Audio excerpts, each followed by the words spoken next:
வணக்கம். அந்தி முதல் விடியல் வரை ஒரு கலை விழா. சுயமரியாதை சுடரொளி கபிஸ்தலம் தி. கணேசனின் தமிழ் மக்கள் கலை விழா. கபிஸ்தலம் தந்தை பெரியார் அறிவியல் கலை பண்பாடு விளையாட்டு மன்றத்தின் சார்பாக 19ஆம் ஆண்டு தமிழ் மக்கள் கலை விழா 2025 கடந்த ஜனவரி மாதம் 25ஆம் நாள் சனிக்கிழமை மாலை 5 மணிக்கு அந்தி பொழுதில் தொடங்கி விடியல் வரை நடைபெற்றது. பிரௌசர் புத்தக அரங்கு, உணவு விருந்து, வரவேற்பு இசை, தமிழிசை, நையாண்டி மேளம், கரகாட்டம், காவடியாட்டம், குதிரையாட்டம், வான வேடிக்கை, மின்னல் வேக நிகழ்வுகள், பொம்மலாட்டம், பறை இசை, மண்மனம் மாறாத கிராமத்து குயில் செந்தில் கணேஷ் ராஜலட்சுமி குழுவினரின் மக்கள் இசை நிகழ்ச்சி, நன்றி கூறும் உருமி மேளம் என அந்தியில் தொடங்கிய கலை விழா மறுநாள் ஞாயிறு காலை ஞாயிற்றின் கதிர்கள் விழா அரங்கை தன் கரங்களால் ஆறத் தழுவும் வரை நடைபெற்றது.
அந்தி முதல் விடியல் வரை நடைபெற்ற கலை நிகழ்ச்சிகளுக்கு இடையில் ஒரு பாராட்டு அரங்கம்.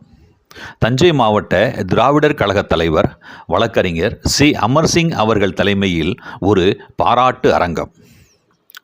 1948ஆம் ஆண்டில் அச்சிறுவனின் வயது 14. பாபநாசம் கிளைச்சிறையின் முன் நின்று கொண்டிருக்கிறார். மணியம்மையாரும் NV நடராசனும் கிளைச்சிறையில் அடைக்கப்பட்டிருக்கிறார்கள். காரணம், கும்பகோணத்தில் நடைபெற்ற மாபெரும் இந்தி எதிர்ப்பு போராட்டத்தை முன்னின்று நடத்தியதற்காக கிடைத்த பரிசுதான் இந்த சிறைவாசம். அப்பொழுது அவ்விருவரையும் காண வந்திருந்த அறிஞர் CN அண்ணாதுரை அவர்களை பார்க்கிறார் அச்சிறுவன். மனதில் ஒரு இனம்புரியா உணர்வு, ஒரு உள்ள கிளர்ச்சி. அப்பொழுதே தனது 14ஆம் வயதிலேயே திராவிடர் கழகத்தில் இணைகிறார். அன்று முதல் இவரது சொல்லும் செயலும் திராவிடர் கழகமாய் மாறிப்போனது. 1954இல் இந்தி அழிப்பு போராட்டத்திற்காக சிறைவாசம். 1957இல் பிராமணால் ஹோட்டல் பெயர் பலகை அழிப்பு மற்றும் ராமர் பட எரிப்பு போராட்டங்களுக்காக சிறைவாசங்கள். 1958இல் அரசியல் சட்ட எரிப்பு போராட்டத்திற்காக சிறைவாசம் என அயராது போராடி சிறை சென்றவர். தந்தை பெரியாரின் கூட்டங்களில் சுழன்று புத்தகம் விற்றவர். பெரியாரின் தலைமையிலேயே ஜெயகாந்தம் அம்மையாரை வாழ்க்கை இணையராக ஏற்று இல்லறத்தில் இணைந்தவர். பெரியாரின் 84ஆம் ஆண்டு அகவை திருநாளில் 84 பொருட்களையும் அவரது எடைக்கு சமமான பொருட்களையும் 85ஆம் அகவை திருநாளின் போது 85 100 ரூபாய் நோட்டுகளை மாலையாக்கி அணிவித்தும் மகிழ்ந்தவர். மேலும் சந்திரசேகரபுரம் கூட்டுறவு பண்டகச்சாலை இயக்குனர், நிலவள வங்கியின் இயக்குனர், பாபநாசம் பேரூராட்சி தலைவர் என பல நிலைகளில் பணியாற்றி பாபநாசத்தில் புத்தம் புதிதாய் தீயணைப்பு நிலையம், மீன் கறி அங்காடி, புதிய கழிவறை கட்டடங்கள், பேரூராட்சிக்கு என்று சொந்த அலுவலகம், திருமண மண்டபம், வணிக வளாகம் என எழுப்பி தமிழகத்தின் 6 சிறந்த பேரூராட்சிகளுள் ஒன்றாய் பாபநாசம் பேரூராட்சியை உயர்த்தி தமிழக அரசின் பரிசினை பெற்றவர்.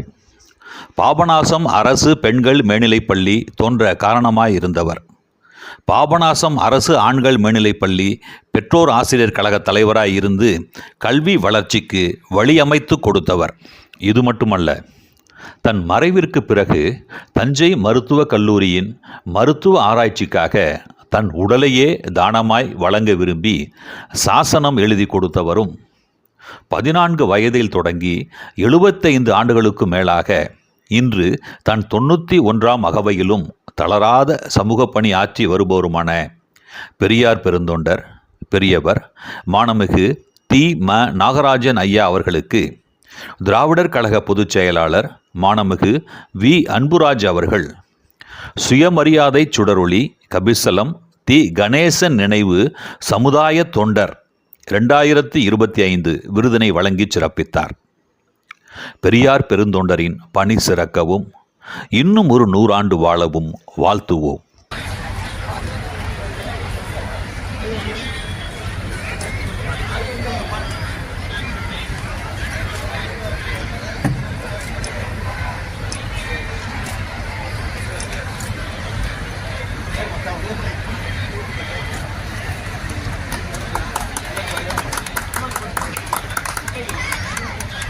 வருகை தந்திருக்கிற பாபநாசம் வட்டாட்சியர் அவர்களையும் அவருடைய குடும்பத்தாரையும் அன்போடு வருக வருக என வரவேற்கிறோம். பேராசிரியர் அவருடைய முதல்வரும் வருங்கால சமுதாயத்தினுடைய தலைவருமாகிய வருகின்ற அன்புராஜ் அவர்களே, தலைமையேற்றிருக்கின்ற நண்பர் அமர்ராஜ், இங்கே எனக்கு ஒரு நிமிஷம் தான் டைம் கொடுத்தாரு. நான் எத்தனையோ பேருக்கு 5 நிமிஷம் 4 நிமிஷம் டைம் கொடுத்துருக்கேன். சந்தர்ப்பம் எனக்கு ஒரு நிமிஷம் நான் சொல்ல தயாராக ஒன்றே ஒன்று. மோகன் படித்தார் 1944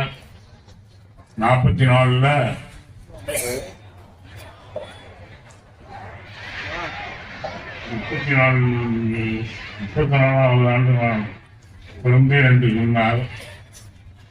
48 எனக்கு 14 வயசு. 14 வயசாக இருக்கும்போது குழந்தையில இந்திய எதிர்ப்பு போராட்டம் நடைபெற்றது. அப்பொழுது என்ன செய்வார்கள் என்றால், எல்லோரையும் கைது செய்து எங்காவது கொண்டு போய் காற்றுல விட்டு வந்துடுவாங்க. அது மாதிரி இருக்கும்போது எங்க வீட்டில் ஒரு போலீஸ்காரர் இருந்தார். நீங்கள் அனுமதிக்குமாறு கேட்டுக்கிட்டு ஒரு போலீஸ்காரர் குடியிருந்தார். அவருக்கு சாப்பாடு கொடுப்பதற்காக காலையில ஒரு 10 மணி இருக்கும். போயிட்டு புது வெளியே வரும்போது பேரறிஞர் அண்ணா அவர்களும் தஞ்சையில வரலூர் நடராஜன் என்று ஒரு கழகத்தோழர் தீவிரமானவர், அவரும் காலையில் உட்கார்ந்தார்கள். என்னை கூப்பிட்டார்கள். நான் போனேன். தம்பி, நீ திரும்ப போவியா உள்ள ஸ்டேஷன் உள்ள? அப்ப சப்ஜெக்டும் ஸ்டேஷனும் ஒன்று பாவனாசில போவேன். உங்க அம்மா இருக்காங்க, ஒரு ஐயா இருந்தாலும் ரூம்ல இருக்காரு, ரெண்டையும் குடிச்சிருவான்னா நான் வாங்கி விட்ட கொடுத்துட்டு வந்தேன். வந்தோடனே என் கூட அந்த போலீஸ்காரர் வந்து வணக்கம் வச்சாரு அண்ணாவுக்கும் அண்ணா அவர்களுக்கு. நான் வீட்டுக்கு போன உடனே அவரிடத்துல அந்த விவரம் கேட்டேன். யார் அவங்க என்ன கொடுத்து கொண்டு கொடுக்க சொன்னாங்க. அப்ப சொன்னாரு, அவர்தான் பேரறிஞர் அண்ணா, திராவிட கழகம் பெரியாருடைய முழுமையான சிஷ்யன், சிறந்த பேச்சாளர் இருந்தார். அதிலிருந்து நான் அப்படி பழகி இருக்கும்போது இந்த கூட்டணிகளுக்கு போக ஆரம்பித்தேன். அப்படி போறப்ப 52ல் எனக்கு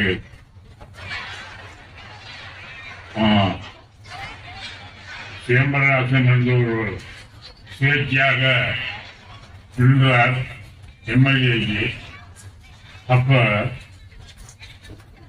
திராவிட கழகம், திராவிட முன்னேற்ற கழகம் எல்லாமே ஐக்கிய முன்னணி என்று அந்த 52வது தேர்தலில் வைத்திருந்தார்கள். அதில் நான் சிதம்பரராசனுக்கு மைக்கில் பிரச்சாரம் பண்ணேன். அதிலிருந்து அந்த தொடர்பு ஏற்பட்டது என்பதனை கூறி, ஐயா ஆசிரியரிடத்திலே நான் அவரை விட நான் ஒரு வயசு 6 மாதம் இளையவன். அவர் என்னிடத்திலே பற்றாக இருப்பார்கள், நானும் பற்றாக இருப்பேன். கிட்டத்தட்ட ஒன்றே ஒன்று மட்டும் சொல்லி முடிக்கின்றேன். 1948 திராவிட கழகம் பிரியல, முன்னேற்ற கழகம் பிரியல. பிரியாம இருக்கும்போது காங்கிரஸ் திராவிட கழகத்துக்கும் எதிர்ப்பு. அப்பொழுது நான் சிறு வயசாக இருப்பேன். கூட்டங்களுக்கு போவேன். தஞ்சையில் ஒரு கூட்டத்தில் பேரறிஞர் அண்ணா அவர்கள் பேசும்போது அண்ணா அவர்களை காட்டி, காங்கிரஸ்காரர்களே, முதலில் எனக்கு பதில் சொல்வதற்கும் எழுகின்றார் என் தம்பி வீரமணி, என் தம்பி வீரமணிக்கு பதில் சொல்லுங்கள் என்று கேட்டார். இப்படிப்பட்ட ஒரு சிறந்த தலைவர் ஐயா அவர்கள் பின்னாலே பணியாற்றி வருகின்றார். இரண்டாவது, இந்த நிகழ்ச்சியை ஏற்பாடு செய்த கணேசன் அவர்கள் ஒரு சிறந்த பகுத்தறிவாளர். அரசு பணியிலே இருந்தாலும் கொள்கை ரீதியாக சிறப்பாக பணியாற்றி வந்தார். அவர் ஏற்படுத்திய இந்த இயக்கம் சிறந்து நண்பர் மோகன் போன்றவர்கள் இதிலே பணியாற்றி இவ்வளவு சிறப்பாக நடத்தியிருந்தார்கள். அதைவிட என்னை விட அதிகமானவர்கள் இந்த இயக்கத்தில் இருந்தாலும் எனக்கு இந்த வாய்ப்பை அளித்தமைக்கு நான் சிறந்தாழ்ந்து எனது நன்றியையும் வணக்கத்தையும் தெரிவித்து, அதோடு ஆசிரியருடைய முதல்வரே வந்து இங்கே அமர்ந்திருக்கின்ற காட்சியை பார்க்கும்போது எனக்கு மிச்ச மகிழ்ச்சியாக இருக்கின்றது. எனக்கு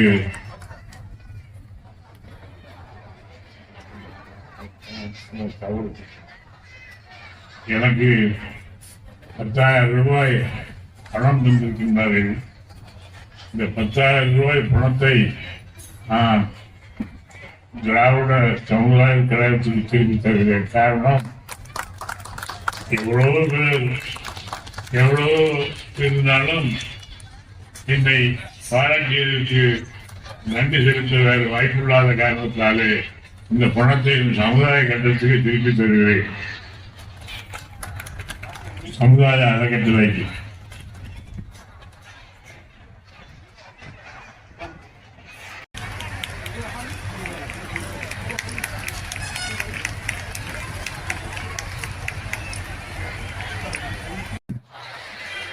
வாழிய செந்தமிழ் வாழ்க நற்றமிழர், எல்லா உயிர்களும் இன்புற்று வாழ்க. பேரன்பிற்குரிய மேடையில் அமர்ந்திருக்கக்கூடிய மதிப்புமிகு சான்றோர்களே, இந்த விழாவினை சீரும் சிறப்புமாக நடத்தி கொண்டிருக்கின்ற விழா குழுவினர் மற்றும் நிகழ்ச்சியை கண்கொள்ளா காட்சியாக கண்டு கொண்டிருக்கக்கூடிய அன்பிற்குரிய கவிசனம் சுற்று வட்டாரத்தைச் சேர்ந்த தமிழ் மக்களே, உங்கள் அனைவரையும் நான் வணங்கி மகிழ்கின்றேன். அடியனுக்கு கொடுத்த வாய்ப்பில் மோகன் அவர்கள் ரொம்ப குறிப்பாக அருமையாக சொன்னார்கள். நேரத்தை உங்களிடத்திலே விட்டு விடுகிறேன் என்றால் புரிந்து கொள்ள வேண்டும். பிடித்ததை எடுத்துக்கொள்ளுங்கள் என்று சொன்னால் வாரி எடுத்துக்கொள்ள முடியாது. ஆகையினால் குறித்த நேரத்தில் முடிக்க விரும்புகின்றேன். ஒரு சில சொற்கள் மட்டும். குறிப்பாக இந்த விழாவிலே அண்ணன் கணேசன் அவர்களுடைய நினைவாக 19வது ஆண்டாக நடக்கின்ற விழா. அவர்களோடு நெருங்கி பழகி பல பணிகளில் ஈடுபட்டு பள்ளி அமைப்பு பணிகளில் ஈடுபட்ட காரணத்தினால் அவர்களை பற்றிய நினைவு எங்களை விட்டு போவதில்லை. தினமும் அந்த நினைவு வந்து கொண்டுதான் இந்த விழாவுக்கு வந்தபோது இதயம் கனத்திருந்தது அவர்கள் இல்லையே என்று. ஒரு டிசம்பர் மாதம் வந்தாலே வீட்டுக்கு அவர் வருகிறார் என்றால் கையில் நோட்டு வைத்திருப்பார். கலை விழாவுக்கு வருகிறார் என்று நாங்களாக புரிந்து கொள்வோம். ஏன் வந்தீங்கன்னு கேட்க வேண்டியதில்லை. வரும்போதே வர வேண்டியது ஒரு ரசீதில் போட்டு கையில் வச்சுங்க ரொம்ப சுருக்கமாக அழகாக சொல்லிட்டு பணம் கூட பரவாயில்ல அப்புறம் கூட எடுத்து போயிடுவார். அப்படின்னா என்ன அர்த்தம்னா சொல்லிட்டா உங்க பொறுப்புங்கிற மாதிரி. இப்படி ஒரு பொதுநல தொண்டர். ஒன்று அல்ல, நேரம் கருதாமை, உணவு கருதாமை, எல்லா நேரத்திலும் எல்லாருக்கும் வேண்டியது செய்து கொடுக்கக்கூடிய அற்புதமான ஒரு பெரியார் பெருந்தொண்டர். அவருடைய நினைவாக நடக்கின்ற இந்த தமிழர் கலை விழா என்பது தமிழ் மக்கள் மீது கொண்டிருக்கின்ற அன்பினால் பாசத்தினால் மோகன் மற்றும் அவருடைய விழா குழுவினர் ஒன்று சேர்ந்து அருமையாக நடத்தி கொண்டிருக்கிறார்கள். இது பெரும் தமிழ் தொண்டர்கள் தலைவர்களுடைய கனவு ஆசை. பாவேந்தர் பாரதிதாசன் ஐயா ஆசிரியர் வீரமணி அவர்கள் புரட்சி கவிஞர் பாவேந்தர் பாரதிதாசன் பேசுகிறார் என்று ஒரு நூல் நம்முடைய திராவிட கழக அமைப்பு வெளியிட்டிருக்கக்கூடிய ஒரு நூலிலே ஒரு 20 பேச்சுகள் பாவேந்தர் பாரதிதாசனுடைய பேச்சுகளை குறிப்பிட்டிருக்கிறார்கள். அதில் அவர்களுடைய சொந்த அனுபவத்தை சொல்கிறார்கள். வேலூரிலே, பரமத்தி வேலூரிலே காவிரி ஆற்றின் கரையிலே பாவேந்தர் பாரதிதாசனை அழைத்து பேச சொன்ன போது 10 to 12 மணி வரைக்கும் பேசுகிறார். காவிரி ஆற்று மணலிலே பெருந்திரளான கூட்டம் இருக்கிறது. இவர் அதுக்கு மேலும் பேசிக்கொண்டே இருக்கிறார். அப்பொழுது ஆசிரியர் அவர்கள் மாணவர் திராவிட கழகத்தின் சார்பாக இந்த கூட்டத்தை ஏற்பாடு செய்திருக்கிறார்கள். அழகாக அந்த புத்தகத்தில் குறிப்பிடுகிறார்கள். பாவேந்தர் பாரதிதாசன் மிக வேகமாக ஆவேசமாக பேசிக்கொண்டே இருக்கிறார். இடையில சென்று மோகன் வேகமா வந்து சொல்லிடுறாங்க நிறுத்திருங்கன்னு. அக்காலத்திலே பாவேந்தர் இடத்துல சொல்வதற்கு எல்லாரும் ரொம்ப அச்சப்படுகிறார்கள். ஆனால் பாவேந்தர் மகன் அவரை கூப்பிட்டு மன்னனை கூப்பிட்டு நீங்க போய் சொல்லுங்கள் என்ற போது என்ன நடந்தது என்றால் சுவையானது. அப்பா எல்லாரும் காத்திருக்கிறார்கள், முடிக்க சொல்கிறார்கள், வேலை பார்த்துட்டு போ என்று ஒரே சத்தமாக போட்டு விட்டார். அந்த அளவுக்கு தமிழ் மக்கள் மீது கொண்ட பற்று, அதற்காக சொல்ல வேண்டிய யார் போனாலும் போகட்டும் நான் பேசிக்கொண்டுதான் இருப்பேன் என்று சொன்னார் என்றால் பார்த்துக் கொள்ளுங்கள். அப்படியான திறனிலே மக்களை பற்றி கவலைப்படாமல் பேசி இந்த இயக்கத்தை வளர்த்துக்கக்கூடிய மாபெரும் பேச்சாளர்கள் கவிஞர்கள் நிறைந்த அருமையான இயக்கம். இந்த இயக்கத்தினுடைய நினைவுகளை மேலும் நிறைய சொல்லிக் கொண்டே இருக்கலாம். இருந்தாலும் இந்த நிகழ்வின் 2வது பெரும் நிகழ்ச்சியாக ஒன்றை சொல்லும் போது நான் கொஞ்சம் வெட்கத்தோடு கூச்சத்தோடு சொல்ல விரும்புகின்றேன். பாபநாசம் நகர் கொண்டாடி இருக்க வேண்டிய அன்பிற்குரிய ஒரு கருப்பு மெழுகுவர்த்தி பகுத்தறிவு சுடரை எப்போதும் பரப்பிக் கொண்டிருக்கின்ற 90 வயது நிறைந்த கருப்பு மெழுகுவர்த்தியை நாங்கள் பலகாலம் முயன்றும் ஒரு வரலாற்று குறிப்புகளை எழுதுவதற்கு கூட எங்களால் இயலவில்லை, பாராட்டவும் முடியவில்லை. அந்த நிகழ்ச்சியை இந்த தமிழ் மக்கள் கலை விழாவிலே நீங்கள் செய்திருக்கின்றீர்கள் என்று சொன்னால் நாங்கள் பாபநாசத்து நகர மக்கள் எல்லோரும் உங்களுக்கு எங்களுடைய கைகூப்பிய நன்றியையும் வணக்கத்தையும் இந்த நேரத்திலே தெரிவிக்க ஆசைப்படுகின்றோம். ஏனென்றால் தமிழ் மக்களை கொண்டாடுகின்ற விழா எனும் போது அந்த பொருள் சரியாக இருக்கிறது. ஒரு தமிழன் தமிழனுக்கே உயிர் வாழ்கின்றான், உயிர் வாழ்வோடும் தமிழனுக்கே தன்னை ஈகின்றான். அரிய பெரும் செயலை எல்லாம் தமிழ்நாட்டின் அன்பின் மேல் செலுத்துகின்றான் என்று பாவேந்தர் சொன்னார். தமிழ் மக்கள் அன்பின் மேல் காணுகின்றான் என்றால் என்ன பொருள்? இதோ நீங்கள் இருக்கின்றீர்களே, உங்கள் மீது இருக்கின்ற அன்பினால் தான் இந்த நிகழ்ச்சியை நடத்துகின்றார்கள் என்றும் இந்த விருதினை கொடுத்திருக்கிறார்கள் என்றும். இப்பொழுது விருது பெற்ற மதிப்புக்குரிய எங்கள் அண்ணன் தீமா நாகராஜன் அவர்களை பற்றிய ஆரம்பகால என்னுடைய 8-9 வயதிலிருந்து நான் பார்த்த பல காட்சிகள் இருந்தாலும் மக்களுக்கு ஒரு உத்தரவாதம் தர வேண்டும் என்பதற்காக 2 குறிப்பிட விரும்புகின்றேன். அக்காலத்திலே தந்தை பெரியார் அவர்கள் கீழ வீதியிலே இந்த மீட்டிங் நடத்துவார்கள், பொதுக்கூட்டம். இந்த ஏற்பாட்டின் முதல் ஏற்பாடுகள் யார் என்றால் எங்கள் மதிப்புக்குரிய தீமா அண்ணனும் RK அண்ணனும் மற்றும் கழக தோழர்கள் நிறைய பேர் இருப்பார்கள். ஆனால் இந்த 2 பேர் தான் பிரதிநிதிகள், அதை நடத்தக்கூடியவர்கள். பெரிய நிகழ்ச்சி. ஐயா நாங்கள் சிறுவனப்ப உட்காந்துப்பாங்க மேடையில் பார்த்தீங்கன்னா, நாய்க்குட்டி பக்கத்தில் உட்காந்துக்கும் எழுதிட்டு இருப்பாங்க.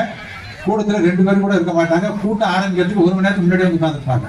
இதை நான் சிறுவனாக இருந்தபோது பார்த்த நிகழ்ச்சி.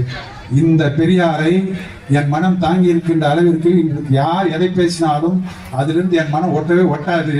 நான் வாழ்நாள் எல்லாம் கனவு காண்கிற தந்தை பெரியார் என்பவர் அந்த முன்னேறத்தை வந்து உட்கார்ந்து அத்தகைய பெரியாரை கொண்டு வந்து நிறுத்திய பெருமை எங்கள் தீமா அண்ணனுக்கு உண்டு. அந்த குரல் இப்பொழுது சற்று முன்பு நீங்கள் கேட்டிருப்பீர்கள். இந்த வயதிலே இந்த குரல் என்றால் அந்த காலத்திலே நான் சொல்கின்ற 60 ஆண்டுகளுக்கு முன்பு அந்த குரல் எப்படி இருந்திருக்கும் என்று கற்பனை செய்து பாருங்கள். எங்களை போன்ற சிறார்கள் மனசிலே பதிவான குரல் அது, ஒரு சிம்மத்தினுடைய குரல். அந்த குரலுக்கு சொந்தக்காரர்கள் அன்றைய காலத்தில் அழுத்தமாக பேசியவர்கள், கழகத்தை வளர்த்தவர்கள், பெரும் போராட்டங்களில் ஈடுபட்டவர்கள். அன்பிற்குரிய சகோதரர் மோகன் அவர்கள் நிறைய அந்த கருத்துக்களை சொல்லிவிட்டார்கள், வரலாற்று குறிப்புகளை சொல்லிவிட்டார்கள். என்றாலும் எங்கள் பகுதியில் இருந்து பார்த்த வகையிலே அவர்களை பற்றி நான் சொல்ல வேண்டும் என்பதற்காக ஒரு நிகழ்ச்சியை சொன்னேன். இன்னும் ஒன்று, பெரியவர் ஐயா ஜிகேஎம் அவர்கள் ஒரு முறை பாவனத்திற்கு ஒரு கட்சி நிகழ்ச்சிக்காக வந்திருக்கிறார்கள். அந்த நேரத்துக்கு பேரூராட்சி தலைவராக இருந்தவர்கள் மதிப்புக்குரிய அண்ணன் தீமா அவர்கள். அப்பொழுது ஒரு நிகழ்ச்சி, ஒரு சிக்கலான நிகழ்ச்சி என்னவென்றால், சாலையினுடைய தெற்கு நோக்கி போவது பேரூராட்சி மன்றத்திற்கு, இந்த பக்கம் மேற்கு நோக்கி போவது ஒரு பள்ளிக்கூட விழாவுக்கு. ஐயா நிற்கிறார்கள், 2 கட்சிக்காரர்கள் இந்த பக்கம் இருக்கிறார்கள். இவங்க பேரூராட்சி தலைவர் ஐயா கட்டடத்தை வந்து பார்த்து போட்டு இவங்க கூப்பிடுறாங்க. 2 பேருக்கு இடையில ஐயா என்ன சொன்னாங்க தெரியுமா? இவங்க இந்த பக்கம் கட்சிக்காரர்கள் இந்த பக்கம் சொல்லிட்டு புசித்திஸ்வே என்று சொல்லிவிட்டார்கள். அண்ணன் அன்போட ஆசையோடு இந்த நிகழ்ச்சியை பல முறை இடத்தில் குறிப்பிட்டிருக்கிறார்கள் என்றால், அந்த பெரிய ஐயா அவர்கள் நம் மண்ணினுடைய இந்த பகுதியினுடைய மதிப்புக்குரிய தலைவர், அவர்கள் வாயிலிருந்து அவர்கள் கிடைத்த அந்த பெருமையை நினைத்து இந்த நிகழ்ச்சியை சொல்லி அவர்கள் இன்னும் ஒரு 10-20 ஆண்டுகள் இருந்து எங்களோடு இந்த மகிழ்ச்சியை தர வேண்டும் என்று கேட்டு, தமிழ் மக்கள் தலைவிட பெருகி 100 ஆண்டு பெருமை காண வேண்டும் என்று எனக்கு வாய்ப்பு கொடுத்த மிகச்சிறியவன் நான். நிறைய சொல்லலாம், இருந்தால் நேரம் கருதி தம்பி சொன்னதால் என்னுடைய உரையை நிறைவு செய்கிறேன். நன்றி, வணக்கம்.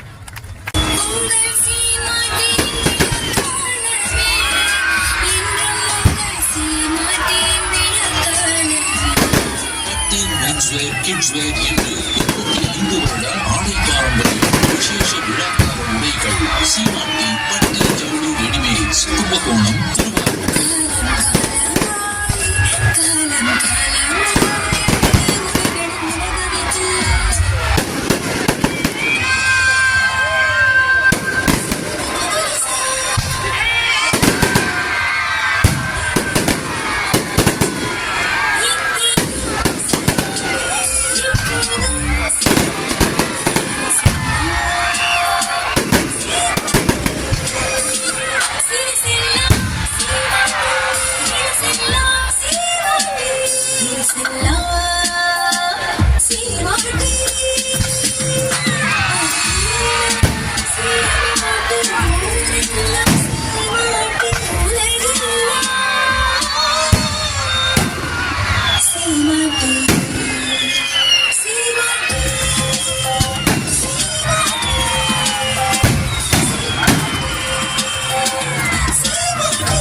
குழந்தையின் பெருமிதம் சீமாட்டி சில்க்ஸ் கும்பகோணம்.